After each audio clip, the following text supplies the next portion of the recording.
Where is China heading? This perennial question of executives, investors, and policymakers has taken on new urgency as markets slide, growth slows, international tensions rise, and politics remains in command. That is the context for this year's two sessions, one of the most important watch points for analyzing Beijing's policy outlook. The two sessions are the concurrent annual meetings of the National Committee of the Chinese People's Political Consultative Conference, CPPCC, which begins on March 4, and the National People's Congress, NPC, which opens on March 5. The meetings are likely to conclude around March 11. The CPPCC is a united front organization that mobilizes social groups to support and advise the party state. The NPC is China's unicameral legislature and notionally the supreme organ of state power. Both bodies are under the control of the Communist Party of China, CPC, but they serve distinct and important political functions. China watchers will be paying special attention to this two sessions because General Secretary Xi Jinping has yet to call a third plenum of the party's Central Committee, which traditionally approves economic reforms, and Premier Li Qiang will deliver his first government work report. This article analyzes four categories of watch points. Title 1, Policy, what could be in the government work report? Premier Li Qiang will deliver his first government work report, GWR, on behalf of the State Council at the NPC's opening session on March 5. His reading of this document is the set piece of the two sessions and one of its most important watch points. The GWR reviews the past year's work, outlines the overall requirements and policy orientation of development in the coming year, and lists specific tasks the government will pursue. The GWR features several specific policy-related watch points. Part 1, Economic Strategy, doubling down on high-quality development. The economy is the central focus of the GWR, but Li Qiang is unlikely to deliver any big surprises. At a February 19 meeting he said the State Council must follow the instructions given by the party last December at its annual Central Economic Work Conference, CEWC. The CEWC indicated a tactical shift toward growth this year but affirmed Xi Jinping's underlying strategy of high-quality development as the hard truth of the new era. The good news is that Li Qiang is likely to signal at least moderate fiscal stimulus this year. The CEWC readout said party will maintain its active fiscal policy as well as moderately strengthening fiscal policy, making effective use of fiscal policy space, and putting greater emphasis on counter-cyclical adjustments.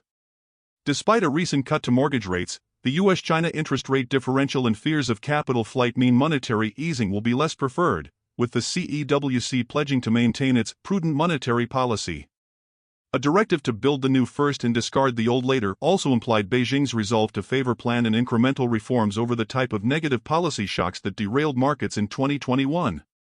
The readout of a Politburo meeting on February 29 that was dedicated to discussing the GWR also pledged to create a stable, transparent, and predictable policy environment, while mostly repeating language from the CEWC readout.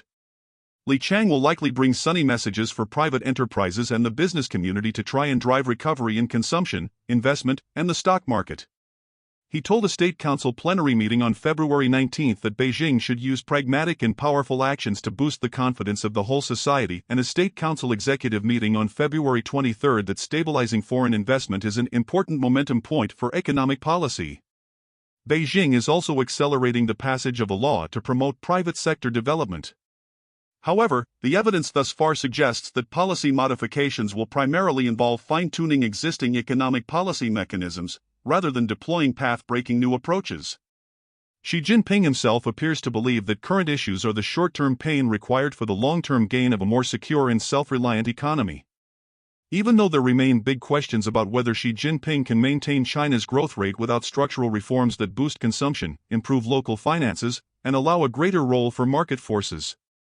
The CEWC readout's emphasis on high-quality development suggests no overhaul of Xi Jinping's state-led approach.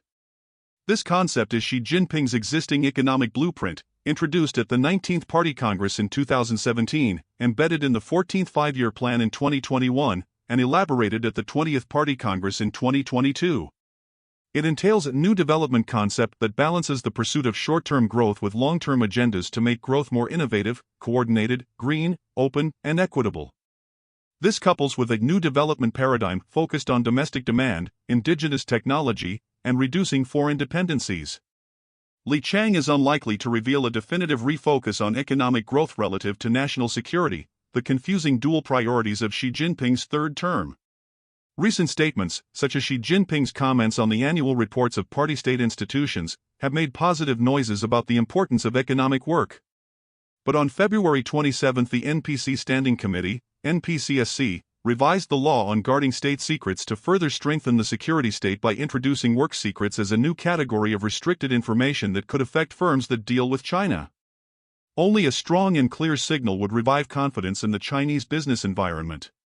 Li Qiang may also announce new approaches to Beijing's longtime struggle to boost the share of consumption relative to investment in the economy.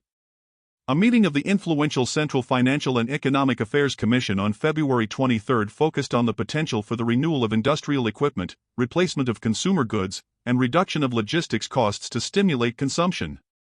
This idea is likely to manifest in central funding for vouchers that encourage households to upgrade their cars, electronics, and appliances. This approach enables Beijing to boost consumption this year in a way that is state-led and helps create markets for advanced manufacturing and green industries central to Xi Jinping's agenda. But Xi Jinping opposes direct consumer stimulus for ideological reasons, even though it would be more effective at juicing growth. As would be strengthening the social safety net and abolishing restrictions on internal migration and land use, but Xi Jinping still seems unwilling or unconcerned to pursue such deeply redistributive structural reforms. The upshot is that a significant rebalancing toward consumption and a sustained economic revival is not yet in the cards. Fundamentally, Beijing is expected to use the two sessions to announce tactical measures aimed at boosting short-term confidence in China's economy but without changing Xi Jinping's underlying strategy of investment-heavy state-guided development. Major shifts in economic policy are more conceivable at a third plenum chaired by Xi Jinping than in a two-sessions speech by Li Qiang. Still, the degree to which the next plenum, which must be held later this year, will even address economic policy probably depends on how negative China's growth outlook becomes. Part 2, Growth Target, about 5%. Headlines about the GWR will focus on Li Qiang's announcement of the GDP growth target for 2024. This figure provides an important signal to officials about how much to prioritize growth relative to other policy goals. Last year outgoing Premier Li Keqiang set a goal of around 5%, which was seen as relatively modest, given that COVID-19 lockdowns cratered growth in 2022. Beijing says that the economy grew 5.2% in 2023, but most external analysts are skeptical of this claim, with estimates of China's true growth going as low as 1.5%. Li Qiang will likely reveal a growth target of around 5%. Most provincial-level governments, which convene local two sessions in January and February, have proclaimed similar growth targets, with an average weighted target of 5.4%, down slightly from 5.6% in 2023. The central government usually sets a slightly lower target because it plays more of a role in balancing economic growth with other policy priorities. This year, only Beijing, Liaoning, Tianjin, and Zhejiang increased their targets, better reflecting the central government's focus of pursuing quality over quantity in development. Compared with last year, a growth target of around 5% is still relatively ambitious, especially considering China's tepid post-COVID recovery, property sector challenges, recurrent deflation, and dampened business and consumer confidence. This mark would signal a tactical focus on resuscitating confidence and spending. A lower target of around 4.5% would suggest a greater focus on regulatory agendas and could unsettle businesses and markets, while a higher target of around 5.5% would boost stimulus expectations. Part 3, Deficit Target, Limited Stimulus and Larger Roles for SOEs. The chances of bazooka-style or flood-like stimulus are low. Xi Jinping is set on reorienting the economy away from a growth model driven by risky debt and rooted in the property market, and the country is far from the type of collapse that could overwhelm the party's sophisticated internal security apparatus. In a speech at Davos on January 16, Li Qiang hinted against powerful stimulus like that during the global financial crisis or the 2015 to 2016 financial meltdown. Stimulus is coming, but it will probably be moderate relative to China's economic slowdown. Last year, Li Keqiang announced a mark of 3% of GDP, which has traditionally been considered an upper limit, but the NPCSC revised it to 3.8% in October by issuing 1 trillion renminbi of special treasury bonds to support flagging growth through disaster relief. Li Qiang is expected to announce a deficit-to-GDP ratio for 2024 of 3% or slightly higher. But a 5% GDP growth target this year will require more fiscal or monetary stimulus than the same target last year. Minister of Finance Lan Fowen has already said that fiscal spending will increase this year, and there will also be carryover of last year's bond issuances. Beijing may provide additional fiscal support later this year through around 1 trillion renminbi of special treasury bonds and 4 trillion renminbi of special purpose bonds for local infrastructure investment. The ongoing structural downturn in the property sector, driven by diminishing demand, will continue troubling the real estate market and the financial health of local governments. In response, Beijing is expected to increasingly rely on state-owned enterprises to absorb the debts and finalize the incomplete projects of beleaguered property developers. Moreover, the construction of more affordable housing is anticipated to become an even higher priority. Another watchpoint for greater liquidity in the property sector will be whether Li Qiang omits the phrase "houses are for living in, not for speculation." Xi Jinping's centralization of power means that structural reforms to boost the fiscal capacity of local governments are unlikely, even though this is the most effective way to reduce their reliance on real estate revenues and address their dire financial situations. Instead, Beijing will likely focus on solutions for existing local debt, such as phasing out of COVID-era tax reduction policies, further centralizing pension systems to the provincial level, allowing more bonds to be issued for debt restructuring of local government financing vehicles, and possibly introducing a capital grant system for poorer provinces. However, these positive measures will likely come with increased central scrutiny of local officials in underperforming provinces, leading to anti-corruption purges and uneven policy implementation in the provinces. Part 4, Technology and Industrial Policy, Turbocharging New Productive Forces. The GWR will likely echo Xi Jinping's strategy to favor party-guided tech manufacturing industrial policy over market-oriented reforms in responding to China's economic challenges. On January 31st, Xi Jinping chaired a Politburo study session focused on accelerating the development of new productive forces, a concept that he introduced on an inspection tour to Heilongjiang in September. Xi Jinping said that developing new productive forces is an intrinsic requirement and an important focus of promoting high-quality development, his signature economic approach, signaling that they could figure prominently in future policymaking. The experts selected to share their views on the draft GWR with Li Qiang at a meeting on January 23 were predominantly technologists, including Robin Li, CEO of Baidu, Yan Zhangwen, chairman of a smart manufacturing firm, and Wang Chuanfa, an authority on innovation policy. According to Xi Jinping, new productive forces are those in which innovation plays a leading role, and his core measure of success is a significant increase in total factor productivity.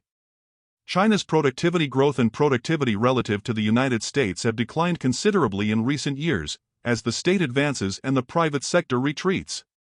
If innovation can turn this around, it would help Beijing address economic challenges such as debt, demography, and Western restrictions on trade and investment. Massive investments in developing more advanced technology will help boost total factor productivity by increasing the value added of capital and labor. But they are unlikely to resolve structural challenges, restore confidence, and revive growth close to what would be possible with a more market-oriented approach. Slowing headline growth and Xi Jinping's desire to guide markets, money, and innovation make political signals crucial for businesses and investors. Xi Jinping told the powerful Comprehensively Deepening Reforms Commission on February 19 that the party must focus on what innovation should do, who should organize innovation, and how to support, incentivize, and safeguard innovation. His recent speeches suggest investing in new productive forces means more policy support for upgrading old industries and building new industries including advanced manufacturing, agricultural technology, artificial intelligence, biotechnology, commercial aviation, digital economy, drones, green technology, life sciences, quantum computing, and venture capital. Li Qiang flagged the digital economy, green industries, healthcare, and elder care as especially welcome areas for foreign investment in a meeting with Japanese economists on January 25. Part 5, Foreign Policy, Focus on U.S.-China Stability? Li Qiang is unlikely to announce any major changes to China's foreign policy, which is decided primarily by Xi Jinping-dominated party institutions. His GWR will likely echo themes of December's Central Foreign Affairs Work Conference. The readout of this highly authoritative meeting provided the strongest articulation yet of China's emerging diplomatic strategy to push back against U.S. leadership by aligning with the Global South on contentious issues such as climate change, free trade, and Palestine. This position reflects Beijing's growing sense that it can benefit from increasing Western divisions over the Russia-Ukraine war and the Israel-Gaza conflict, and from the possibility of another Donald Trump presidency in the United States. On March 7, the foreign minister, whoever it may be at the time, should hold an annual press conference on China's foreign policy priorities for 2024. Last year's conference, coming just weeks after the balloon incident that derailed U.S.-China relations, saw Qin slam U.S. President Joe Biden's call for building guardrails to manage bilateral diplomacy. Now, following the fragile stabilization achieved at the Woodside Summit last November, any comments on guardrails could reflect Xi Jinping's current disposition toward bilateral working groups and crisis control mechanisms, and thus their prospects for success. He will likely prioritize stability this year to improve business sentiment ahead of the U.S. election, with Li Qiang meeting the president of the U.S. Chamber of Commerce on February 28 and Vice President Han Zhang reportedly set to be the guest of honor at an AmCham China dinner.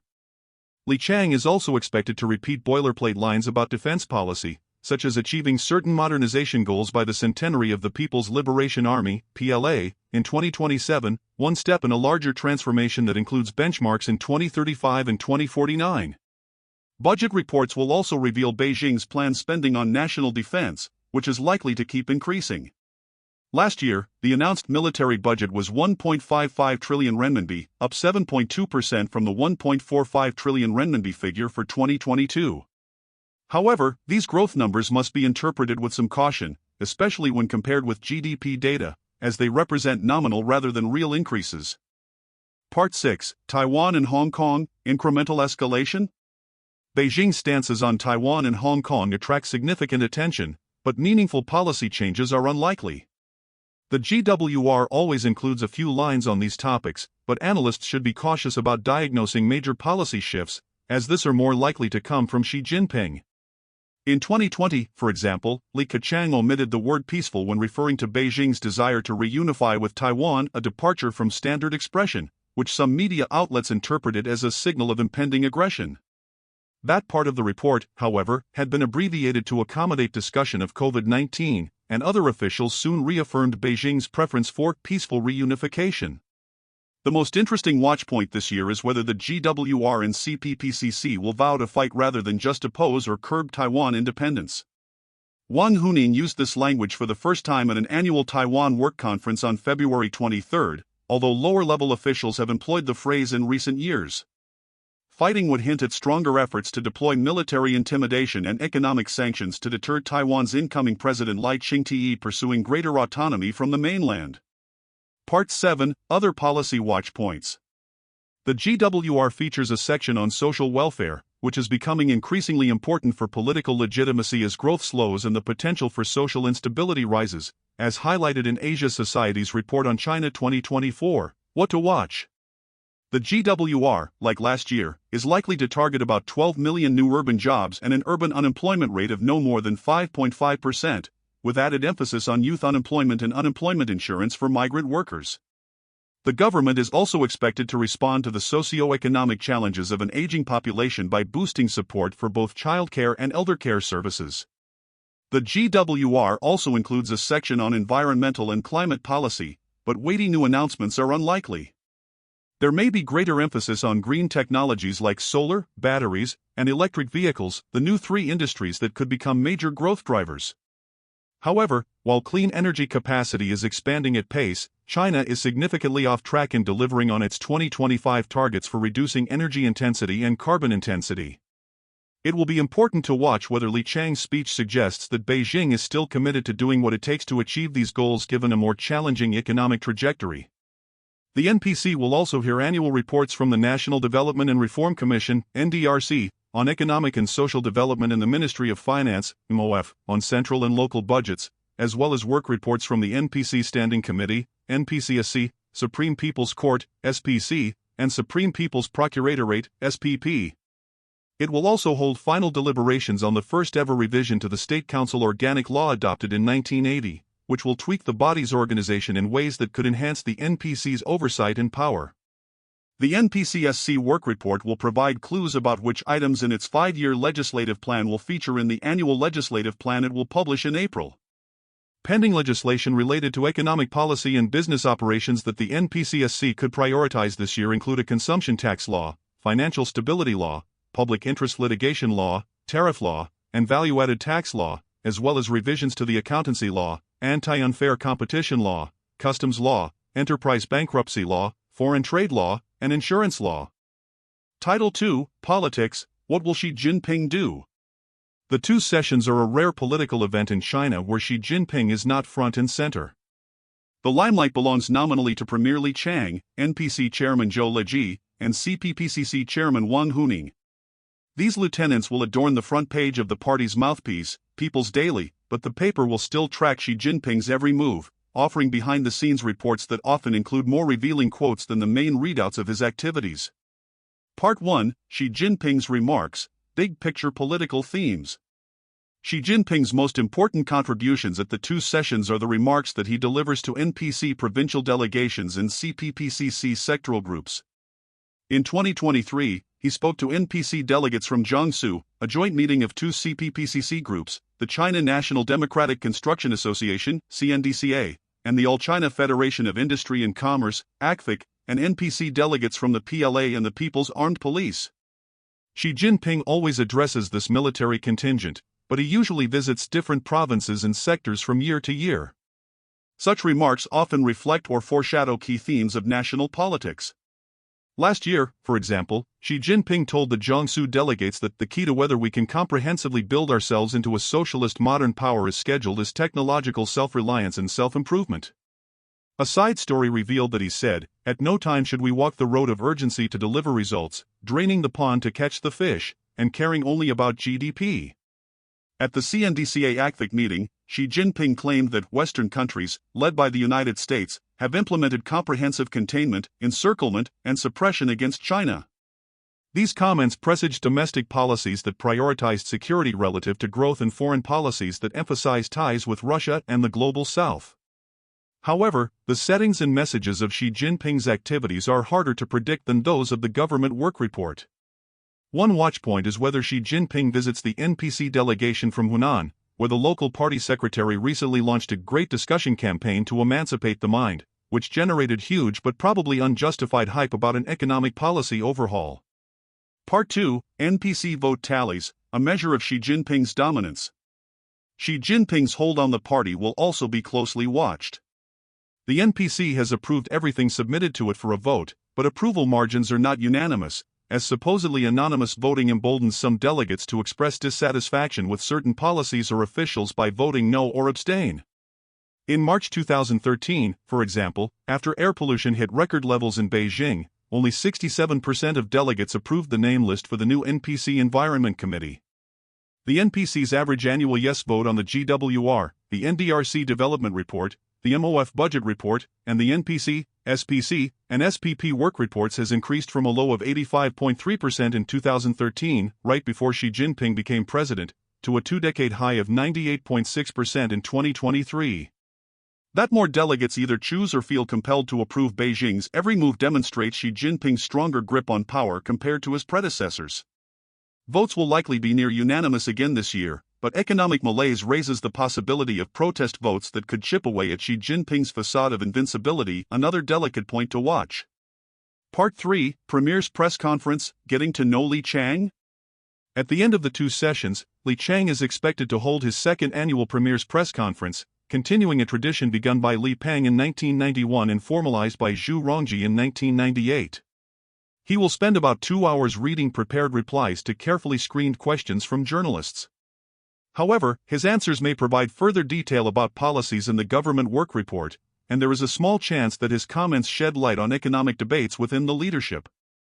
Last year Li Qiang elaborated on Beijing's view that it can manage the social fallout of slowing growth as it pursues other policy priorities, saying that most people do not focus on how much GDP grows every day, they care more about housing, employment, income, education, medical care, the environment, and other concrete things around them. In a more subversive tone, Li Keqiang famously used his press conference in 2020, the final year of Xi Jinping's war on poverty, to say that 600 million Chinese still earned only about 1,000 renminbi per month, $140. When Xiaobao's last press conference in 2012 saw him argue for deeper political structural reform. Part 4, Coverage of Leaders and Delegates, Elite Politics and State-Society Relations. Other political watchpoints center around the profile accorded to top Xi Jinping lieutenants. Will Xi Jinping's chief of staff, Kai Chi, be prominent in official coverage, contrary to previous conventions? If so, this would confirm his rising favor as Xi Jinping's informal deputy general secretary. Will Li Qiang get a more prominent People's Daily spread than Li Keqiang did? If so, this would suggest that he enjoys more political trust and a wider policymaking remit than his predecessor. Will the same happen for Zhao Leji or Wang Huning? Lower down the political hierarchy, following the delegates and proposals spotlighted by the party media is a good indication of which issues the party wants the public to notice, both to build legitimacy and highlight priority areas for future policymaking. Some bills submitted by delegates can even influence the direction and pace of the NPC's legislative agenda. In recent years, popular topics for such proposals include enhancing environmental protections, making it more affordable to raise a family, and creating more jobs for university graduates. These priorities show the continued albeit limited interplay between state and society in China, with the state still monitoring and responding to key sources of societal discontent.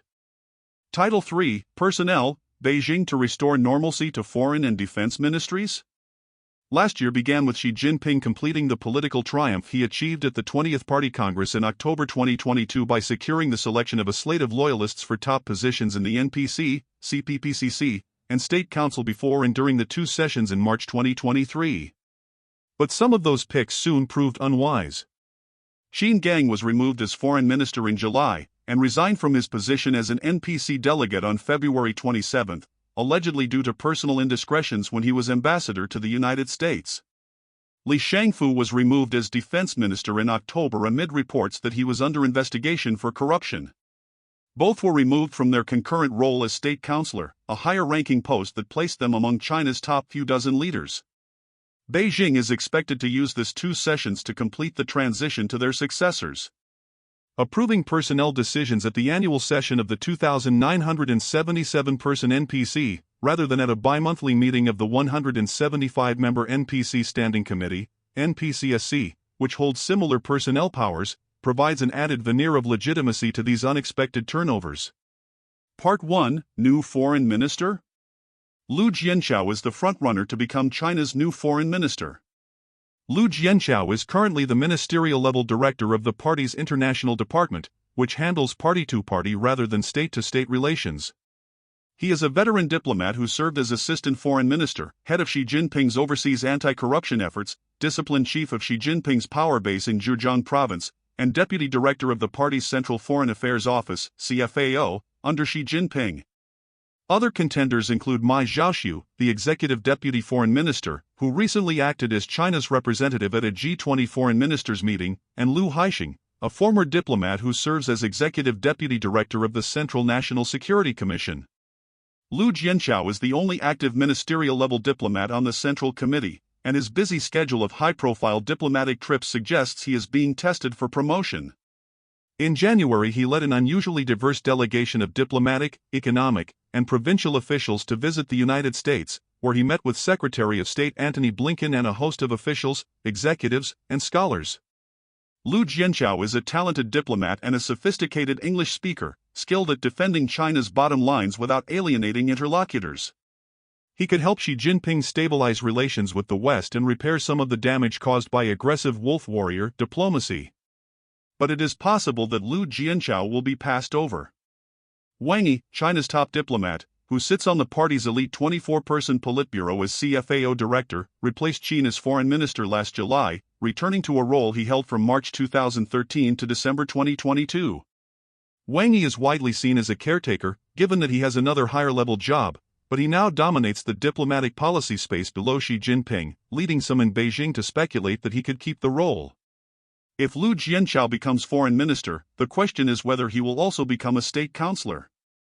If so, he would be Wang Yi's presumptive heir as top diplomat after the 21st Party Congress in 2027 and would have a weightier voice in decision-making.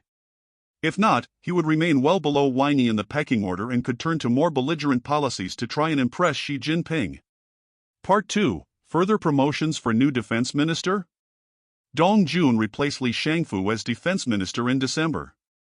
The NPC will likely promote him to state counselor in the State Central Military Commission, CMC, a counterpart of the party's identical but more authoritative body of the same name. Dong Jun is a Central Committee member, but he would have to wait for the third plenum before he could join the party's CMC.